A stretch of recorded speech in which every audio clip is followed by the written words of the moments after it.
안녕하세요. 대한정형외과학회 공식 유튜브 채널 정형외과TV입니다. 저는 정형외과 의사회 정보통신의사 노경한, 보험의사 신은호, 의무의사 박정관입니다.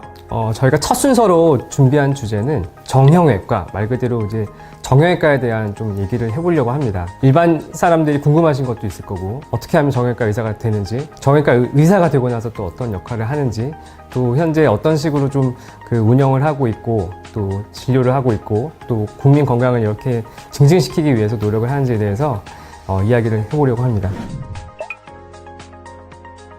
요새 보면은 이제 정형외과 굉장히 좀 많아졌죠. 네, 주변에서 많이 보이죠. 저 같은 경우는 이제 서울 이제 중랑구 쪽에 있는데 그 지역만 해도 이제 병원들이 굉장히 많고 그 또 의원들도 관련 의원들도 굉장히 많고 합니다. 그래서 이제 보다 보면 이제 환자분들이 어디를 가야 되는지 좀 헷갈려 하시고 좀 혼동이 있는 부분도 있고, 뭐 정형외과 가면 다 수술을 하는 환자만 가는 거고, 통증이 있을 때는 통증의학과를 가야 된다, 뭐 그렇게 생각하시는 분들도 있고, 수술했는데 재활은 또 재활학과 가야 된다, 뭐 이렇게들 생각하시는 분들도 많아가지고 오늘 이제 이런 시간을 좀 이야기를 해보려고 합니다. 그 정형외과 하면은 일반적으로 인식이 외과에서 뭐 수술하는 과로 좀 알고 있는데, 신원 선생님은 좀 어떻게 좀 들으셨어요? 네.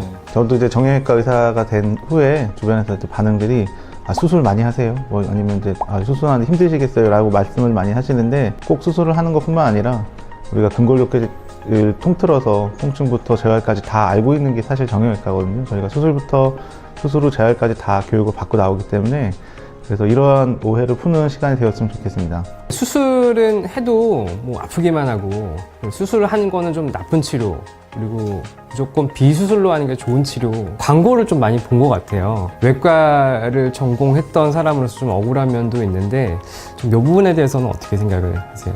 저 같은 경우 이제 수술을 계속 이제 하고 있다 보니까 가장 간단하게 수술도 할 수 있는 유일한 과가 정형외과다라고 이제 이야기를 좀 드리고 싶어요. 단언컨대 그 어떤 정형외과 전문의도 함부로 환자에게 칼을 대지는 않을 겁니다. 그래서 충분히 환자분과 이제 소통하고 꼭 필요한 경우에 이제 수술을 해야겠죠. 환자분들을 진료보다 보면은 정말 초기에 어떻게 보면 좀 비교적 간단한 수술로 쉽게 해결이 될 수 있었음에도 불구하고 너무 이제 비수술 치료만 고집을 하시다가 병이 더 악화되고 이제 향후에 치료가 더 좀 힘들어지는 이런 분들을 꽤 많이 보게 되거든요.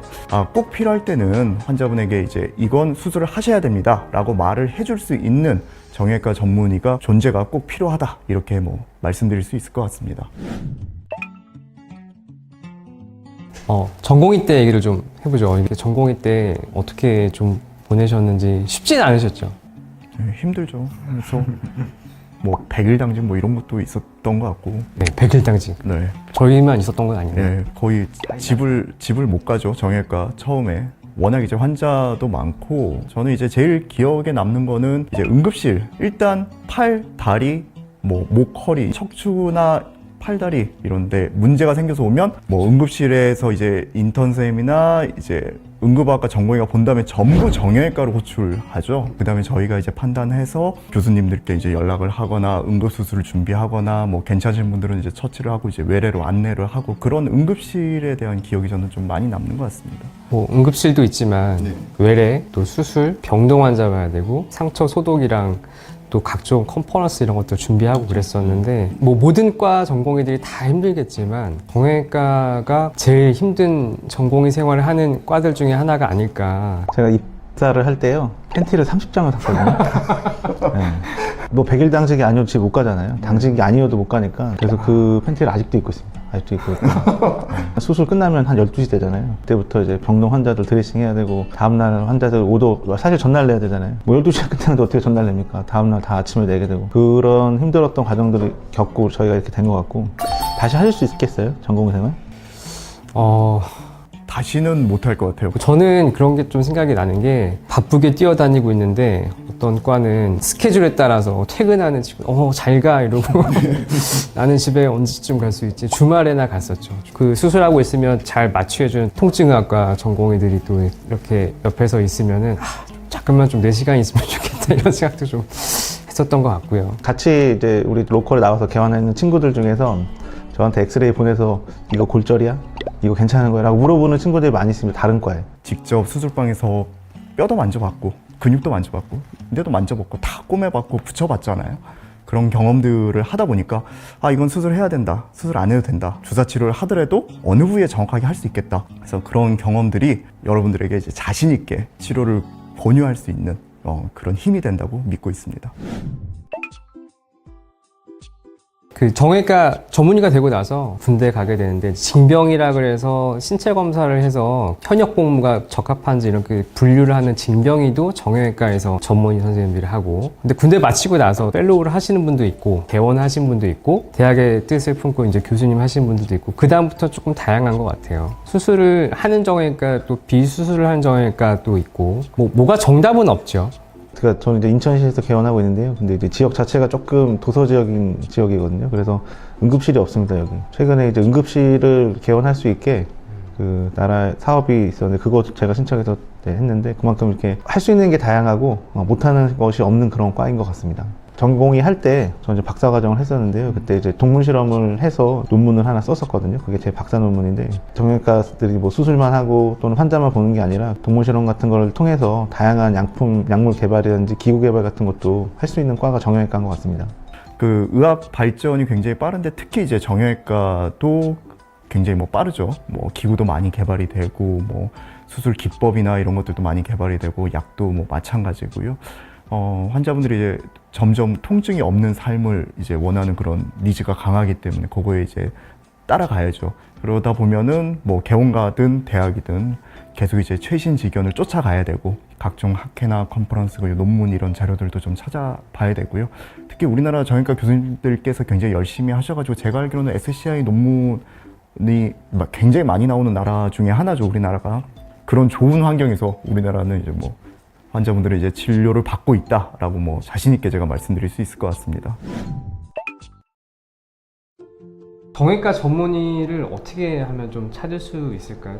일단 간판에 정형외과 써 있으면 됩니다. 요즘 같은 경우는 이제 네이버 그 뭐 사이트 지도에서 검색을 해보시면 정형외과 전문의가 있는 병원은 이게 명수가 검색이 되게 되어 있습니다. 특히 무슨 뭐 통증 의원, 무슨 뭐 척 의원, 뭐 이런 데들은 대부분 아니라고 보시면 되고, 자세히 보시면 그 옆에 진료 과목이라 조그맣게 써 있습니다. 정형외과를 표방하고 있는 거죠, 병원들이. 뭐 다른 과의 시샘을 받는 과 아닌가 싶습니다. 10년 전쯤 피부과, 성형외과가 거쳤던 과정이지 않은가라는 생각을 좀 하게 돼요. 우리나라는 약간 이제 저수가 구조로 되어 있죠. 임대료도 내야 되고 직원들 월급도 줘야 되는데, 본인이 잘하는 것만 해서 이렇게 병원 운영이 되어야 되는데 그러지 못하다 보니까 이제 다른 것들을 자꾸 영역들을 서로 침범하게 되죠. 마취과가 마취 통증학과로 이름을 한번 변경을 했었죠. 일반 환자분들이 조금 혼동할 수 있게 저쪽 가야 통증이 해결되나 보다, 뭐 이런 오해들이 좀 쌓이지 않았나.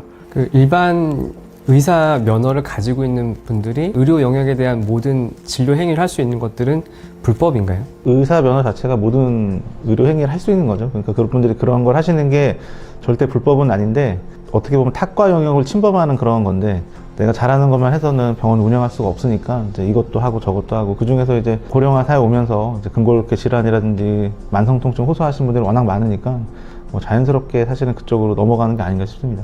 저는 좀 이런 생각도 해봤는데요. 의료 환경이 좀 좋지 못한 지역도 있습니다, 물론. 그래서 도서 지역에서 열심히 또 그 지역 주민들을 위해서 뭐 피부면 피부, 뭐 통증이면 통증, 뭐 내과면 내과, 이렇게 의료 행위를 해주시는 그런 훌륭한 선생님들 계시고요. 군의관 때 제가 부대의 유일한 전문이었거든요. 네, 야전 부대.